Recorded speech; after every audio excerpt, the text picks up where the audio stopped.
buenas noches, bienvenidos a Vía Pública. Por encima de las leyes humanas está la ley de Dios, dijo el cardenal Jorge Medina, al mismo tiempo que enviaba un mensaje de felicitaciones al presidente de la República, Sebastián Piñera, por promover la objeción de conciencia. Esto en respuesta al nuevo protocolo del Ministerio de Salud respecto del aborto en 3 causales. Por el otro lado de la medalla, la FECH entregó un instructivo para realizar abortos caseros. ¿Cómo hacerse un aborto seguro con misoprostol? Así se titula el catálogo impreso en la Agenda 2018 que la Federación de Estudiantes de la Universidad de Chile está entregando entre los alumnos de primer año. Lo consideran un mensaje político frente a una realidad que continúa poniendo en riesgo la vida de las mujeres en nuestro país. Son reacciones contrapuestas que luchan por hacerse oír. Y el contexto de este encendido ambiente es el siguiente. 2 años de trabajo en el Parlamento que el 2017 dio luz verde a una ley que regula el aborto en 3 causales. Cuando hay riesgo vital de la madre, cuando hay inviabilidad del feto o por violación. Pero que a menos de 2 semanas de haber asumido sus funciones, el nuevo gobierno del presidente Piñera, a juicio de algunos, se echó por tierra. Esto porque el Ministerio de Salud publicó un nuevo protocolo que permite dar instrucciones y permite a instituciones de salud privada que tengan convenios con el Estado ser objetoras de conciencia, es decir, negarse a atender un aborto. En el protocolo anterior esto no se permitía. Se está borrando administrativamente una ley confeccionada por parlamentarios elegidos democráticamente. Esta es parte de la controvertida discusión que hoy vamos a revisar con nuestros invitados. Esta discusión que hoy día plantearemos, queremos que usted la conteste también a través de nuestro fanpage, respondiendo a la pregunta del día de hoy. El fanpage de 24 horas en Facebook dice lo siguiente: ¿cómo debería ser la objeción de conciencia para la ley de aborto en 3 causales? ¿Individual? ¿Institucional?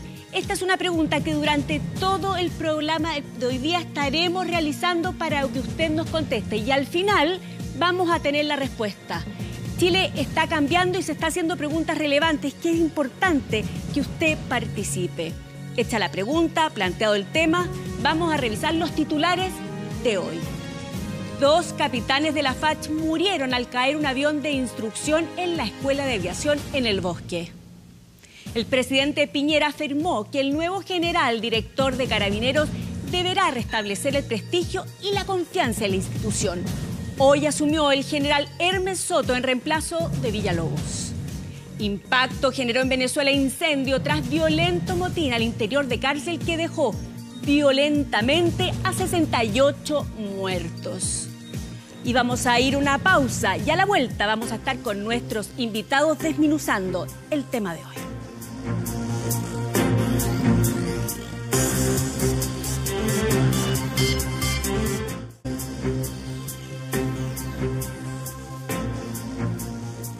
Menos de 2 semanas se demoró el gobierno en cambiar lo que había tratado de hacer el gobierno de Michelle Bachelet durante 4 años, porque cambió el protocolo que permite realizar objeción de conciencia a entidades privadas que prestan servicio al Estado.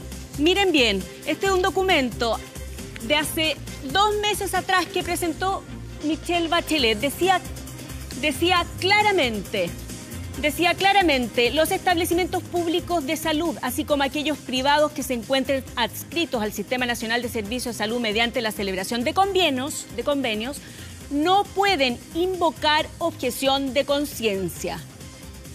2 meses después, el nuevo protocolo del gobierno del presidente Piñera, donde desaparece cualquier mención relacionada con las entidades privadas.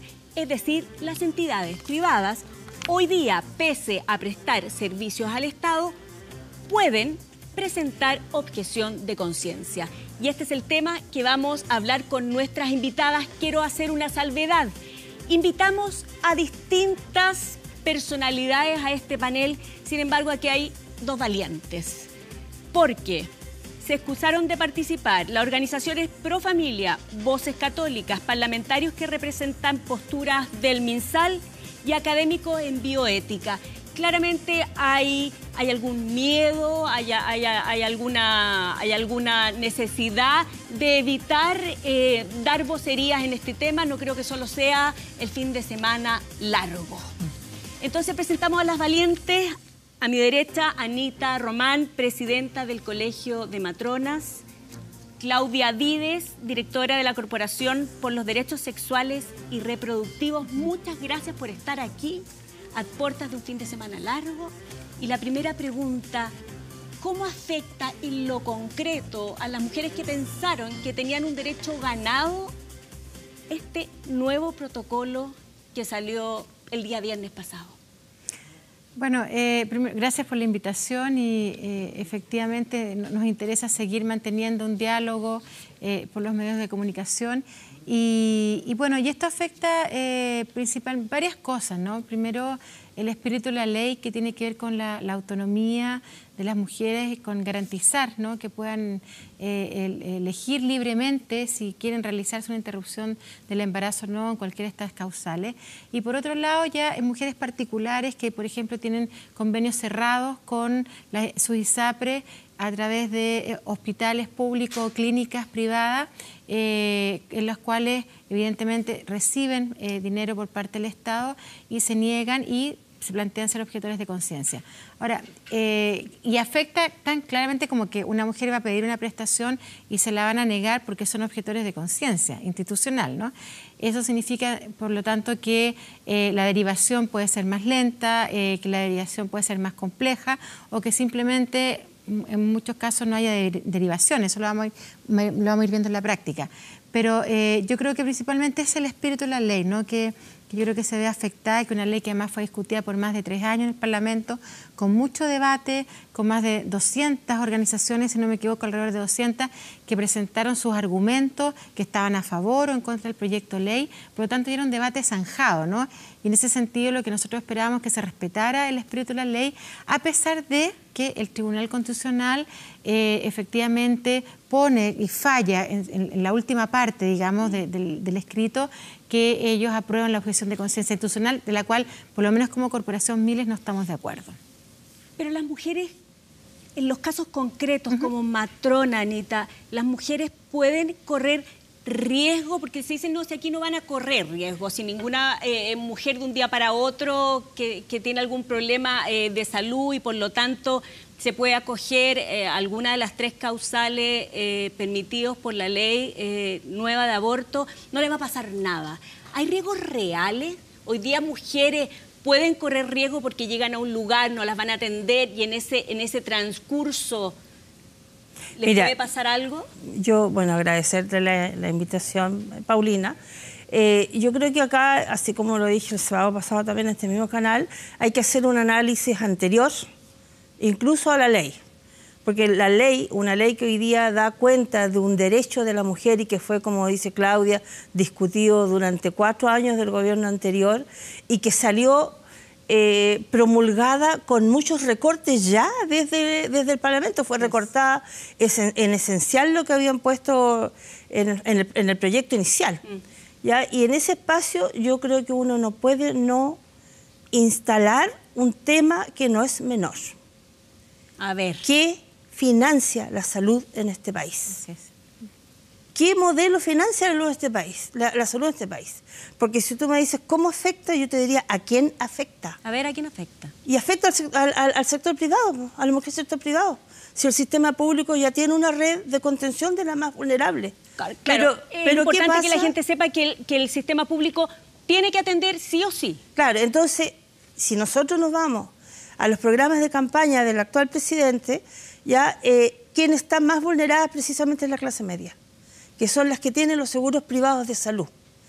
Y en ese cambio que hoy día tiene el reglamento, nosotros tenemos las aprehensiones como colegio, y se lo dijimos al ministro Santelice, primero por televisión y después en una reunión que tuvimos este martes, nosotros felices de sentarnos a ver cómo seguimos implementando la ley. Pero hay claridad que la ley no cambia. Lo que me estás diciendo que, por ejemplo, una mujer de clase media que tiene un un programa privado, un plan cerrado, con la clínica X, pero preferente con la clínica X, claro, quiere realizarse un aborto por alguna de estas tres causales, va a la clínica donde tiene este plan cerrado, que por lo tanto es más barato, y no la van a atender. Mira, y ese es el punto.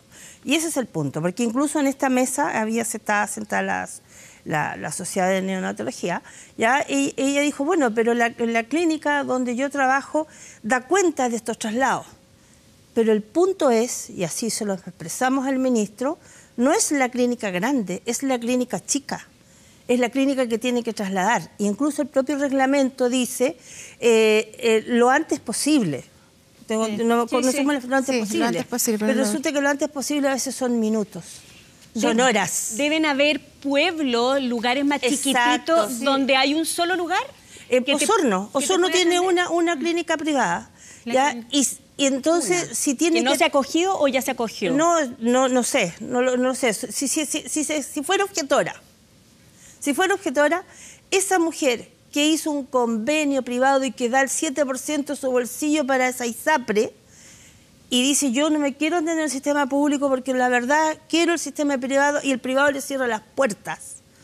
¿Cómo se va a trasladar? En cualquiera de las causales, ¿cómo lo va a hacer? Pero quiero hacer un poco de abogado del diablo. Si esa mujer realmente está con peligro de vida, que una de las causales, y hay que andar 80 kilómetros, puede ser que no llegue, digamos, ¿ahí la tienen que atender igual? La tienen que atender, pero ¿va a tener la implementación para entenderla? ¿Se va a lavar? Son muchas dudas que nosotros tenemos hoy día, porque además el propio reglamento, los dos, el antiguo y el nuevo, dice que la clínica, ya donde en el antiguo es donde van a tener un 100% de objetores. Acá son las instituciones las objetoras, en el otro. En ambos casos, si yo no tengo cómo resolver, la clínica tenía, y ahora tiene, que tener implementado un sistema de dar la prestación. Y la clínica se tiene que hacer cargo del costo mayor. ¿Cuál es el costo mayor? ¿Cuál es el costo mayor? ¿Cuál es el costo menor? Si la señora tenía un plan cerrado que no le iba a salir nada de su bolsillo, hoy día va a tener que desembolsar. Absolutamente. No tenemos claro, por un lado.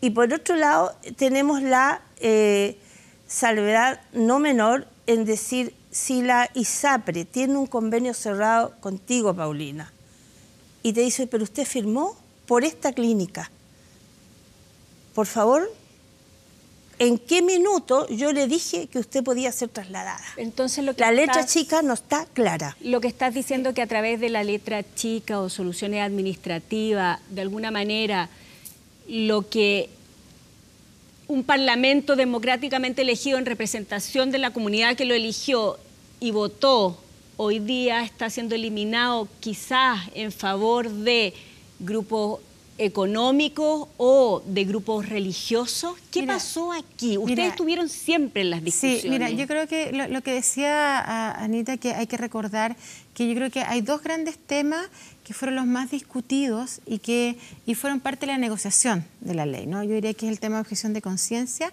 y el tema de acompañamiento, ¿no? Que creo que fueron además los que más se dio publicidad en términos de discusión parlamentaria. Y quedó en la ley la objeción de conciencia personal, ¿no? Y eso significa que cualquier prestador de salud, médico, el que va a hacer la acción, puede ser objetor y que tiene que avisar a su director y firmar, y hay una serie de peticiones que aparecen en el reglamento. Y efectivamente la objeción de conciencia personal es válida, es legítima y se utiliza en todo el mundo. El punto es que esa objeción de conciencia personal tiene un límite. Y el límite es que no ponga en riesgo la atención de la salud de la mujer, y que es lo que han abogado todo el sistema interamericano de derechos humanos, las convenciones y tratados que además Chile ha suscrito o ha firmado. Entonces eso hay que dejarlo muy claro. Puedo ser objetor de conciencia en la medida que no ponga en peligro la vida del otro, ¿no? Y por lo tanto si hay tiempo, ¿no? Los tiempos porque tiene que haber tiempo, por ejemplo, en el caso de violación. Hay un número de semanas que se establece en la ley. Sí, por lo son tanto, 12 semanas. 12 semanas para las mayores de 18 años y 14 semanas para las menores de 14 años. Entonces, si se pasa ese plazo, obviamente no se puede ejecutar la interrupción y entonces la derivación, por eso tiene que ser muy rápida. Y ahí es cuando la letra chica, que lo que dice Anita, no está claro. Y por otro lado está el tema del acompañamiento, ¿no? Que quiénes van a ser los que van a prestar acompañamiento, qué significa el acompañamiento, que no tiene que ser disuasivo, que no tiene que ser obligatorio, sino que tiene que ser decisión de la mujer. Y en tercer lugar aparece la objeción de conciencia institucional. Y entonces ahí hay un punto que se les pasó. Pero eso además ratificado por el Tribunal Constitucional, y entonces ahí la pregunta que uno se hace como, sin ser experta en el tema, dejemos nuestro expertizaje del lado, es decir, o sea, las instituciones entonces tienen conciencia, las instituciones de ladrillo, de cemento que son hechas, que piensan, o podríamos decir, tienen un ideario, ¿no? Que es distinto. Pero, por ejemplo, ¿quién va a decidir que una institución tiene objeción de conciencia? ¿Es el directorio de esa institución? ¿Son los que conforman la institución? Porque claramente ese es un tema que no está resuelto. Entonces, lo que están haciendo entonces las clínicas que ya el año pasado partieron diciendo que habían 15 que pertenecían a la cosa de la construcción, ¿no? Estaban ligadas a ella, pero todavía hay que hacer un proceso de presentar papeles al ministerio y sabemos que por lo menos con las noticias que salían hoy día que tanto la clínica Indisa y con otra clínica, no me acuerdo cuál, habían presentado los papeles. Entonces va a ser un proceso. Y eso no está resuelto y no se resolvió a nivel del Tribunal Constitucional, por lo tanto va a ser un obstáculo permanente. No obstante, cuando estuvimos esta semana en la reunión que nos convocó además el ministro de Salud y que agradecemos que exista esa mesa de trabajo porque efectivamente nos interesa la implementación de la ley, pero nosotros fuimos sumamente claros en plantearle que no estábamos de acuerdo con la objeción de conciencia institucional, pero también que, había que resolver lo que Anita planteaba de este costo mayor. O sea, ¿quién va a pagar y va a asumir ese costo? ¿El Estado o la clínica que es objetora?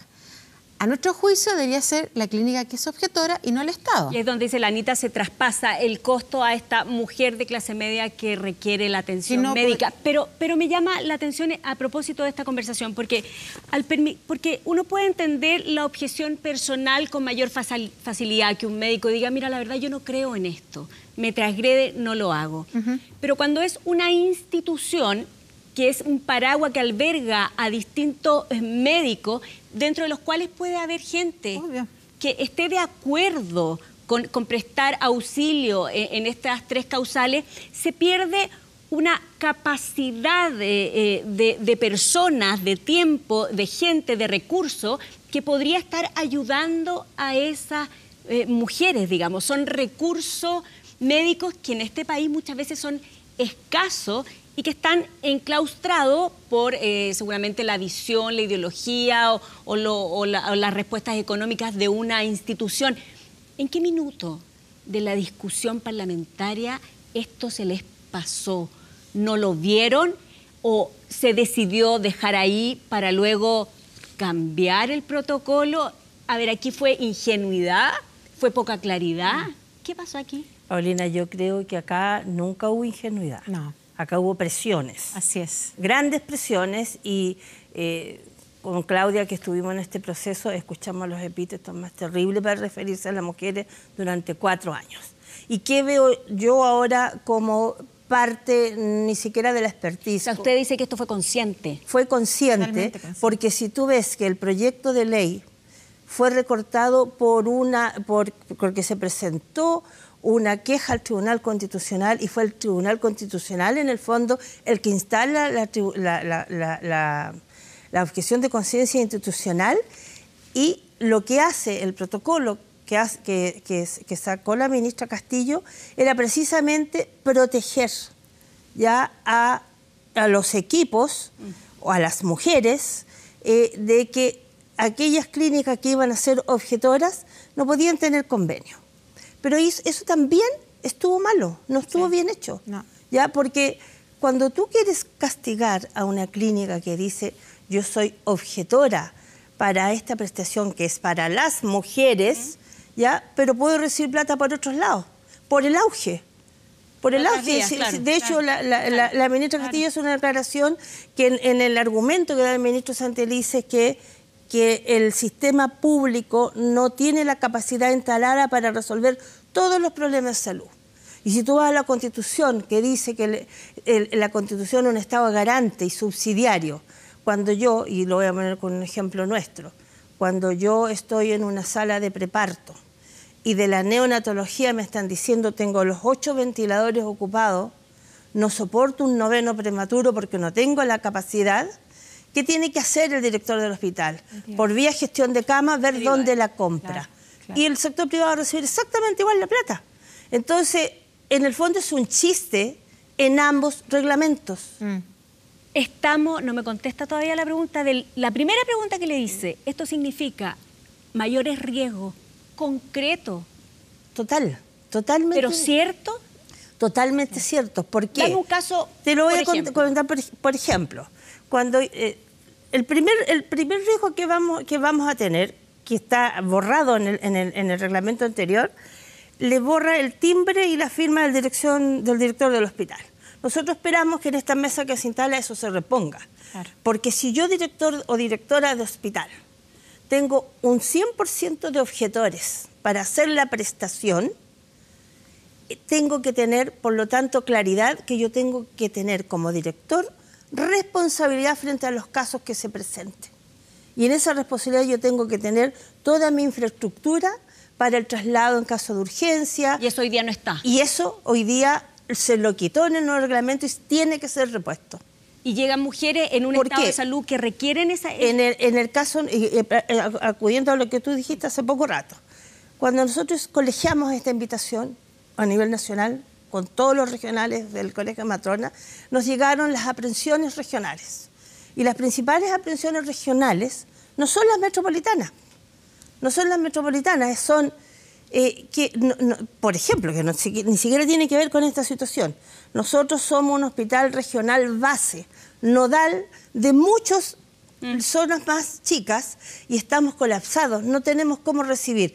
¿Por qué tenemos que recibir también al sector privado porque es objetor? Claro. O sea, ¿quién tiene que tener...? Porque lo que dice el reglamento, en el menor tiempo posible, para la clínica privada que va a trasladar, ¿a dónde va a trasladar? Al sistema público. Y ese sistema público colapsado va a tener la infra para atender precisamente esa urgencia. Las cifras aquí siempre han sido oscuras. ¿De cuántas mujeres hoy día se habla que harían ingresos hospitalarios cada año por aborto? Hay 3 cifras que andan dando vuelta en el mundo. Uno que son... yo digo las reales porque son las que otorga el Ministerio de Salud a partir de su estadística, que son los egresos hospitalarios, que se calcula alrededor de 33.000 anuales. 33.000 mujeres al año. Por distintos tipos de abortos incompletos, espontáneos, hay toda una clasificación, ¿ya? Y que son atendidos además, porque por algo están ahí puestos en la estadística. La segunda cifra son lo que se habla de abortos clandestinos, que en Chile yo diría que el más seguro en términos de método, que fue el año 94, la última estadística que se hizo fue de 150.000 y después se volvió a aplicar esa misma fórmula y se habla de 60.000 a 70.000. Y después para esta ley se calcula alrededor de 10.000 a 12.000 casos más o menos que podrían llegar a ser una interrupción del embarazo, dependiendo además lo que decía la mujer, porque siempre hay que recordar que no es una ley que es obligatoria, sino que da la posibilidad de elegir.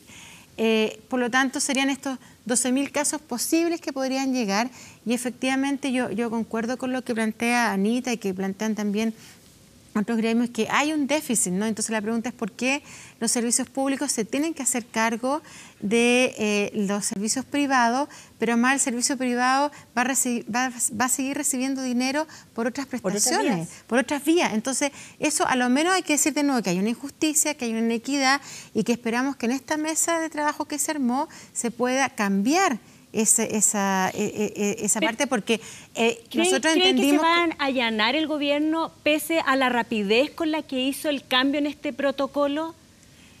Esperamos. ¿Sí? ¿Sabes por qué lo esperamos técnicamente? Sí, por una cuestión técnica. No es cuestión de fe, es una cosa de operatividad. A ver. De operatividad, porque si se mantiene este protocolo, como que en el fondo lo que hace es que si tú miras que la ley no cambió, ¿ya? Pero sí le cambia el espíritu, Claro. ¿ya? Porque pone el derecho de la mujer por debajo del derecho a la objeción de conciencia. Y peor, lo pone debajo de la objeción de una pared. Porque acá le dieron vida a la infraestructura de cemento, por así darle un nombre. Entonces, en ese espacio hoy día el sistema público podría estar resuelto.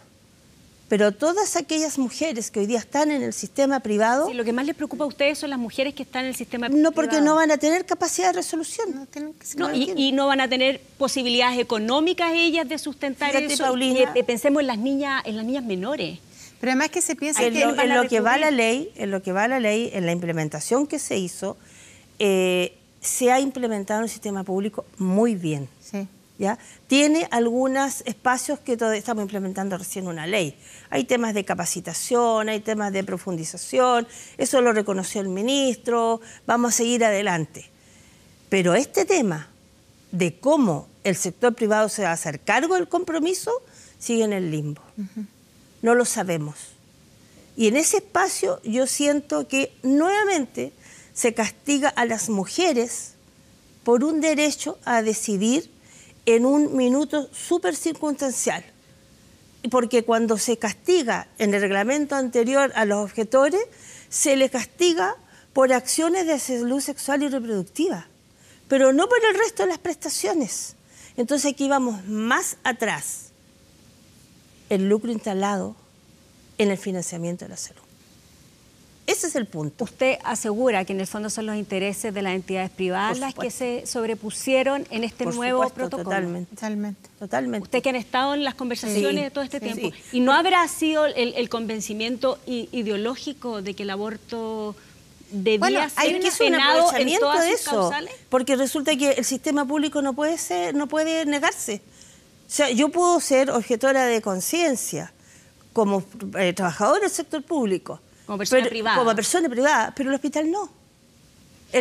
¿Te fijas? O sea, lo que ustedes dicen es que nadie como institución debiese negarse a la posibilidad de una mujer que está corriendo riesgo de restarse a sanarla, a cuidarla en ese momento. Pero mira, a propósito de lo que tú estás diciendo, acá no tiene que ver solo con el riesgo vital, tiene que ver con la decisión, porque la tercera causal no es riesgo vital, es decisión, es opción. Que es en el caso de la violación. La tercera causal. Sí, claro, y yo, usuaria de un sistema privado de salud, le digo a mi ISAPRE de convenio cerrado, yo me quiero acoger a la tercera causal.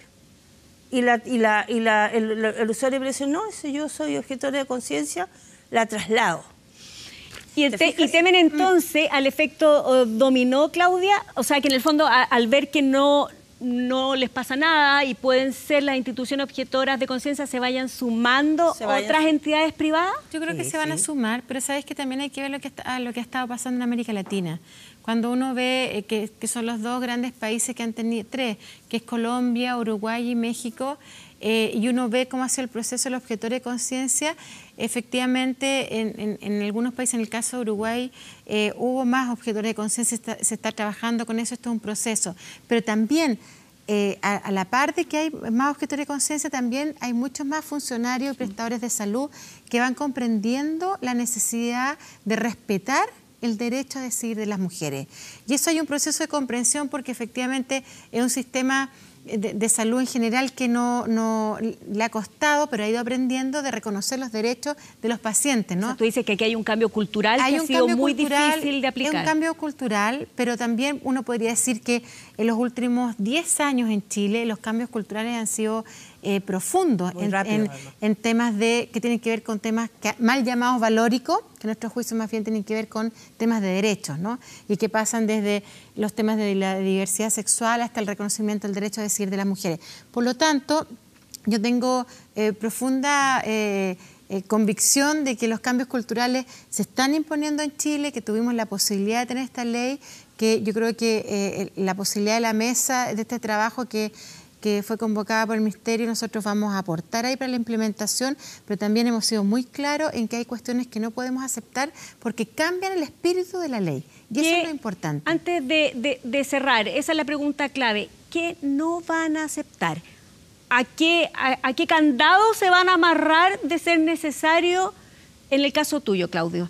¿Qué no vas a aceptar? ¿Qué no se puede aceptar a juicio tuyo? Yo, a nuestro juicio, creo que si no se da una solución a las mujeres que tienen planes cerrados en estas clínicas que van a ser objetoras institucionales, creo que no va a poder avanzar. Porque efectivamente que se hagan cargo los hospitales públicos me parece que es cargarle la mano a un sistema que está complejo, que hacen lo mejor posible para atender, pero que tiene déficit de estructura, ¿no? De infraestructura, y creo que eso es una cuestión que se tiene que solucionar de aquí a muy corto plazo para garantizar el traslado efectivo rápido, sobre todo en la tercera causal, y además no volver a poner en duda, a nuestro juicio, el tema. Yo sé que hay un manejo clínico del riesgo vital, y eso lo entiendo, sí, pero también hay que considerar que también es riesgo para una mujer la salud mental respecto a cualquiera de las tres causales, y eso tiene una urgencia de resolver. Por lo tanto, si esto no se resuelve en un tiempo razonable, evidentemente... Vamos a ver a la Claudia Díaz encadenada. No, yo nunca me he encadenado, pero sí he molestado bastante y seguiré molestando. Pero creo que yo tengo la esperanza en la buena fe de los estados que tienen que aplicar las leyes que han sido hechas democráticamente, en un debate democrático, que además que fue esta ley ganada con sus mayorías, y creo que los subterfugios, cualquier cosa, no le hacen bien a la democracia, y la gente está muy atenta también a esto. Me parece que un acto de responsabilidad preguntarte, Anita, a propósito de la agenda que hoy día publicaron los estudiantes de la FECH, donde de alguna manera, en respuesta a todo este ambiente, llaman a realizar abortos caseros, digamos, y al uso del misoprostol. Pero yo te voy a contestar antes de lo que preguntaste a la Claudia. Porque también no voy a aceptar. Pero espérame, contéstame esto, aclarémosle a la gente y termina con tu arenga al final. ¿Te parece? Sí. ¿Es de riesgo el uso casero del misoprostol como lo están de alguna manera dando a conocer los jóvenes hoy día a través de la agenda de la FECH? Totalmente. Mira, yo te voy a decir lo que he transmitido todo el día. Es que es muy importante. Ya, he transmitido todo el día en términos de que yo no soy tan lapidaria con lo que hicieron la Federación de Estudiantes, que por lo demás no es la primera vez que la publica. Ya hoy día se mediatizó. ¿Ya? Sino que eso da cuenta de un universo de niñas que tiene probablemente relaciones sexuales inseguras y que eso lo están viendo en la Federación. Si tú tomas en cuenta que oficialmente está aceptado... O sea, que hay un problema real. Hay un problema real, ¿ya?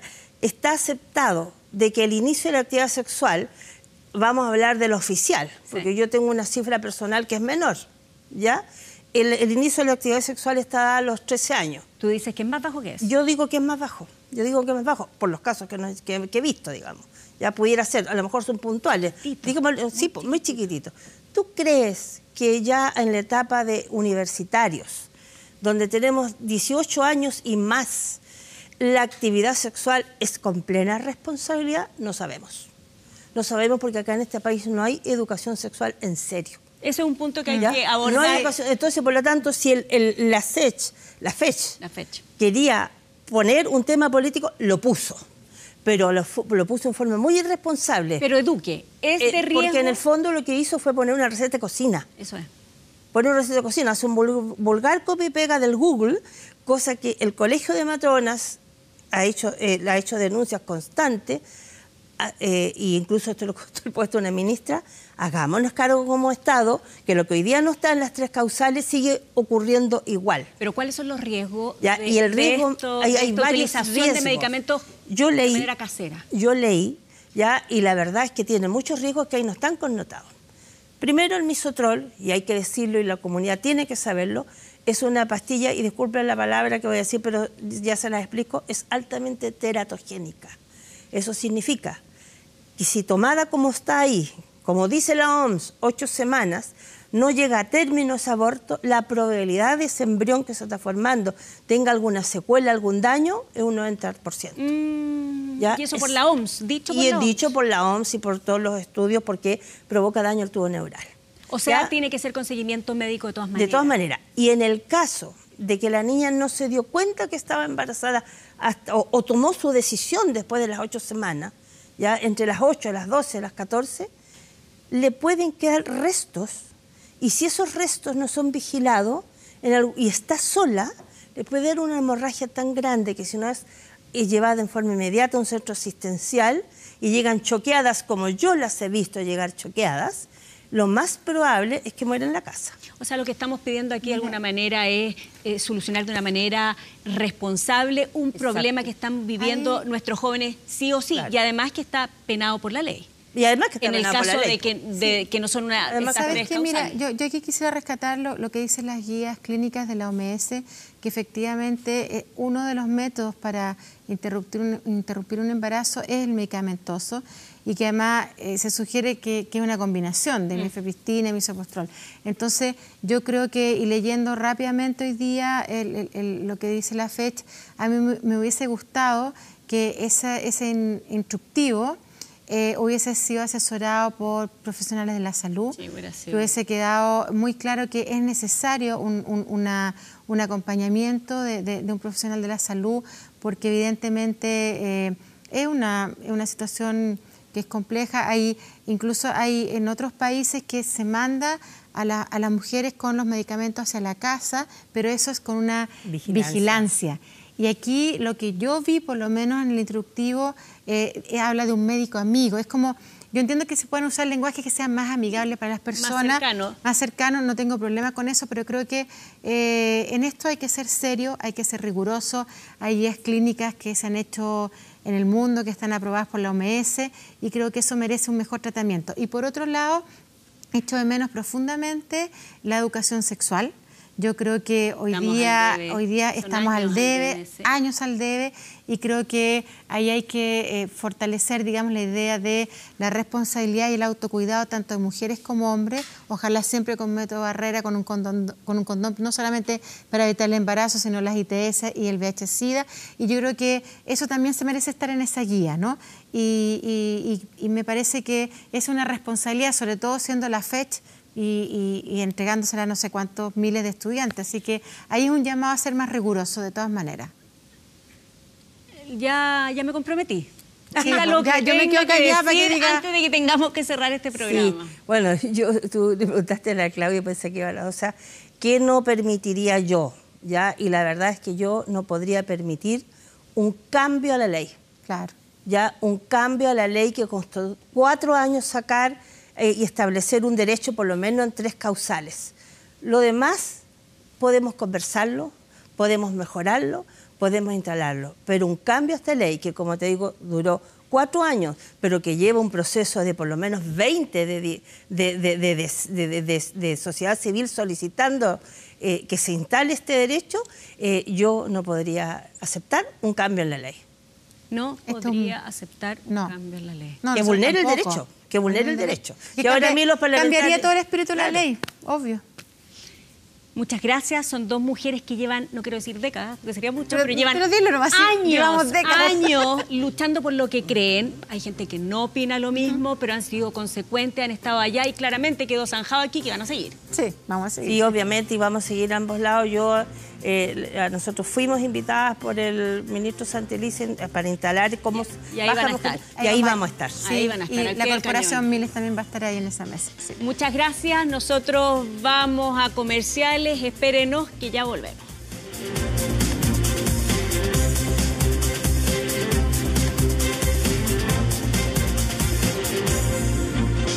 Vamos a revisar las principales informaciones del día.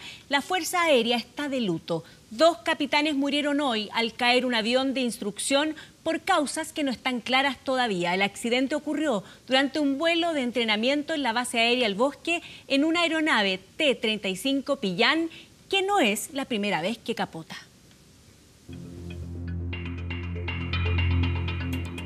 Son familiares de acá, de gente de la escuela. Una sobrina. Yo venía a mitad de camino con la niña y me llaman por teléfono y que hubo un accidente y más allá yo no supe. La incertidumbre era alta, llegaron a buscar a sus familiares y en el camino se enteraron de este accidente fatal. Durante un vuelo de entrenamiento, una aeronave T-35 Pillán se precipitó a tierra, dejando 2 oficiales de la FACH fallecidos. Y en el momento del accidente yo vi pasar la avioneta, andaba dando vueltas por acá, haciendo piruetas, y escuché la explosión. Y a las 12:15, 12:20 más o menos sentí el ruido y luego la humadera, pero nunca pensé que podía ser un accidente tan grave como sale en las noticias. A través de un comunicado, la Fuerza Aérea de Chile confirmó la noticia. Por causas que se investigan, la aeronave perteneciente a la Escuela de Aviación cayó tras realizar un vuelo dentro de la misma base aérea El Bosque. En el lugar fallecieron los capitanes de bandada Rodrigo Valenzuela Ramírez y Rubén Aguilera Guzmán. Las razones por las que se produjo este accidente, tuve la oportunidad de hablar con el comandante en jefe de la FACH, están siendo investigadas, pero no cabe duda que los pilotos de la Fuerza Aérea cuando vuelan lo hacen para prepararse con el objeto siempre de defender la soberanía de nuestro país y la integridad territorial de Chile. A través de Twitter, el presidente Sebastián Piñera envió sus condolencias a las familias de los oficiales fallecidos. Un accidente que no es el único registrado en una aeronave T-35 Pillán con este resultado. 2 integrantes de la Fuerza Aérea murieron cuando el avión Pillán en el que volaban cayó en la región de Tarapacá. Este accidente se registró en junio del año pasado durante un vuelo de entrenamiento en la Pampa del Tamarugal. Algo parecido ocurrió en mayo del 2011 cuando un accidente le quitó la vida a 2 personas. Pasado el mediodía, 2 tenientes, uno del Ejército y otro de la Armada, despegaron en este Pillán. Minutos más tarde, y según informó la Fuerza Aérea, el avión se precipitó a tierra a 5 kilómetros del pueblo de La Tirana. Más atrás, en 1995, otro avión cayó a tierra en la 10ª región. En el lugar perdió la vida el piloto del aparato, el joven subteniente Marcial Izarnotegui Taibo, de 21 años de edad. ¿Pero de qué tipo de avión hablamos? El T-35 Pillán, que se produce en Chile, es una aeronave destinada a la preparación del piloto alumno. Tiene más de 300.000 horas de vuelo y está operando en países como España, Paraguay, Ecuador, además de Chile. Lo que pasó hoy día puede haber pasado ayer, la semana pasada, mañana, cualquier día. Lo que pasa es que ese ejercicio es constante acá. Y esto se veía venir, o sea, en cualquier momento podía haber pasado ahí mismo o acá en el condominio o en sus alrededores. Un accidente que vuelve a vestir de luto a la FACH, institución que en su comunicado extiende sus condolencias a los familiares y seres queridos de los 2 oficiales que fallecieron este jueves. No fui invitado, dijo hoy el ex general director de Carabineros Bruno Villalobos en una accidentada jornada al explicar su marginación de la ceremonia en que Hermes Soto asumió el mando de la institución. En ella, el presidente Sebastián Piñera anunció medidas para sacar a la policía uniformada de la crisis por la que atraviesa. Solo minutos habían transcurrido desde que el presidente de la República se retiró de la Escuela de Carabineros, todo después de que Hermes Soto asumiera como el nuevo general director, una ceremonia que estuvo marcada por la ausencia de su antecesor, Bruno Villalobos, que a esa misma hora viajaba por el sur de Chile, un trayecto que terminó justo en la comisaría. El ex director general de Carabineros, Bruno Villalobos, sufrió este accidente de tránsito en la Ruta 5 Sur. Un choque múltiple que no pasó a mayores, pero que permitió saber por qué Villalobos no entregó personalmente el mando a Hermes Soto. Yo no fui invitado a la ceremonia. Yo en algún minuto tuve la intención de acuerdo a lo que se me había dicho a mí, de poder concurrir. Pero las cosas no fueron así, las cosas son como son. Una marginación conocida de antemano por la moneda y que, según algunos, buscaba evitar que la ceremonia fuese empañada por la abrupta salida de Villalobos y por las diferencias que el nuevo general director expresó diciendo, por ejemplo, que él habría renunciado mucho antes. Y una de las tareas más significativas que deberá liderar el nuevo general director será precisamente restablecer ese prestigio y esa confianza en la institución. Cita en la que el jefe de Estado no solo invistió a Hermes Soto, sino que anunció la modernización de Carabineros, además de auditorías internas y externas para evitar casos como el millonario fraude que aún es investigado o las acusaciones de montaje en la Operación Huracán. Hemos visto, y con mucha tristeza y preocupación, cómo la imagen de esta noble institución se ha visto dañada y opacada por las conductas altamente reprochables y reñidas no solo con la ley, sino que también con la cultura de Carabineros de Chile. Conductas reprochables por las que decenas de carabineros deben enfrentar la ley, entre ellas uno de los que sí llegó a la ceremonia, pero de civil, el general en retiro Gonzalo Blue, el mismo que estuvo a cargo de la inteligencia en la cuestionada Operación Huracán y el mismo que será formalizado por asociación ilícita, por falsificación de instrumento público y obstrucción a la investigación. A desearle mucho éxito en su gestión. Y cualquier pregunta respecto al tema con mi abogado, por favor. Pero también Muchas gracias. En paralelo, según informó La Tercera, el comandante Jorge Espinosa declaró ante la justicia militar que la hoja de vida, con las sanciones institucionales a Hermes Soto, entre otras por frecuentar un prostíbulo hace más de 20 años, fue pedida informalmente por el general Julio Pineda, un cercano a Villalobos, llamado a retiro.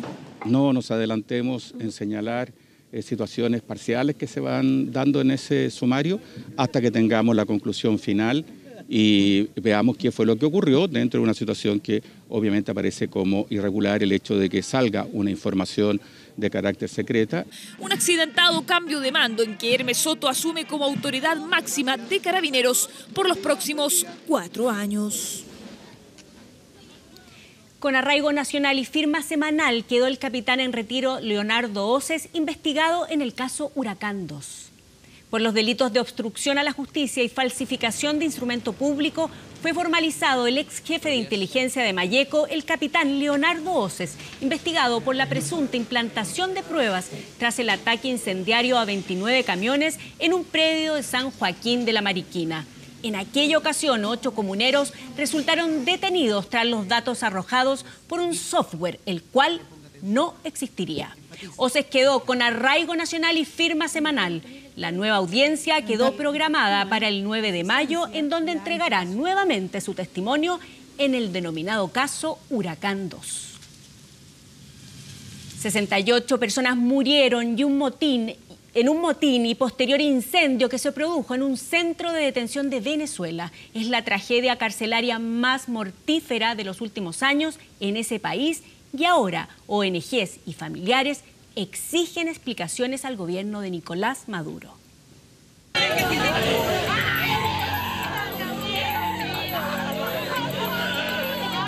Tienen que sacarlo porque se están muriendo.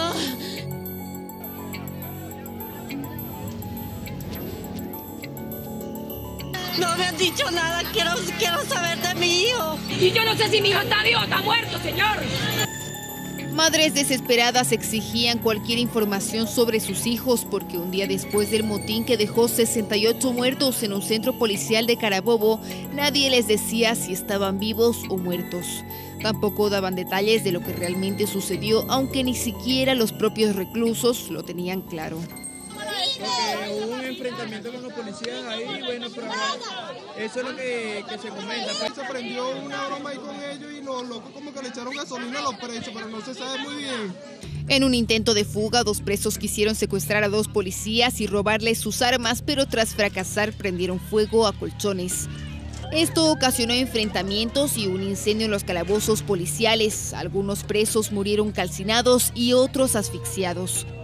Los bomberos tuvieron que abrir una pared en la parte trasera de la comisaría para que los sobrevivientes pudieran evacuar, pero la ayuda llegó tarde. Soy una madre desesperada pidiendo justicia porque esto fue una masacre. Los quemaron. Mi hijo está totalmente destruido, quemado. Las autoridades se manifestaron casi 12 horas después y solo para confirmar la cifra de fallecidos, 66 reclusos y 2 mujeres que estaban de visita. El resto de escasos detalles los dio una ONG defensora de los derechos de los presos que culpa al gobierno por todo lo sucedido. Denuncian que en ese y otros centros de detención los reclusos pasan meses y hasta años, cuando por ley no deberían estar más de 48 horas. Además dicen que este incidente solo refleja la crítica situación de las prisiones en Venezuela, sobrepobladas en un 400%. Desde 2011, 388 personas han muerto en penales de su país, y no solo en motines, sino también por falta de alimentos, enfermedades y hasta ejecuciones extrajudiciales. Ahora exigen a Nicolás Maduro una investigación exhaustiva, además de indemnizar a los familiares de las víctimas de la peor tragedia carcelaria en la historia reciente de Venezuela. Y antes de la pausa, recordamos la pregunta de nuestro fanpage de 24horas.cl en Facebook. La pregunta de hoy de 24horas.cl es la siguiente. ¿Cómo debería ser la objeción de conciencia para la ley de aborto en 3 causales: individual, institucional? A la vuelta de comerciales vamos a tener los resultados de acuerdo a lo que ustedes han contestado en sus casas. Espérenos, volvemos en segundos.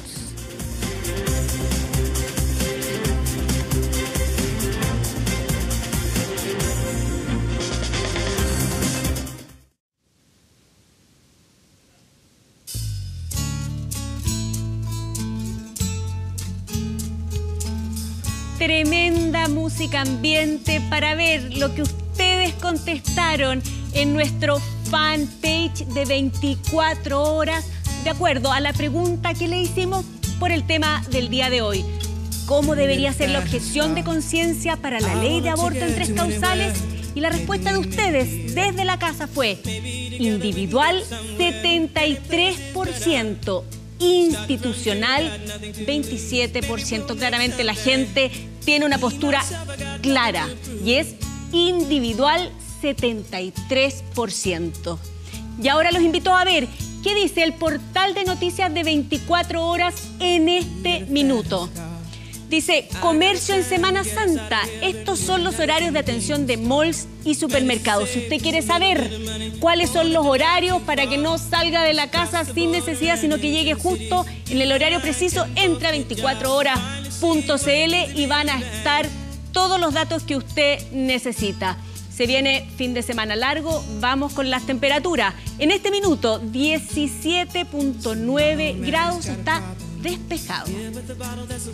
Veamos mañana viernes, despejado, 32 grados, es un día de verano prácticamente. Y el sábado despejado, 27 grados, viene un muy buen fin de semana largo. ¿Se acuerdan de ella, cierto? Este es un clásico de la música. La canción se llama Fast Car. Un día como hoy, pero de 1964, Tracy Chapman, cantante estadounidense que desde su niñez estuvo ligada al mundo de la música, sin embargo, que a partir recién de la década de los 80 ganó notoriedad en el mundo artístico, y quien es dueña de una voz incomparable y que ganó 4 Grammys, premios Grammys, y transformó el mundo de los discos, siendo claramente un éxito con más de 10 millones de copias vendidas, es esta mujer quien cantó Fast Car y con lo que despedimos esta noche de Vía Pública. Buenas noches. We got a fast car. We go cruise and entertain ourselves. Still ain't got a job. Now work in the market as a checkout girl. I know things will get better. You'll find work and I'll get promoted and we'll move out of the shelter.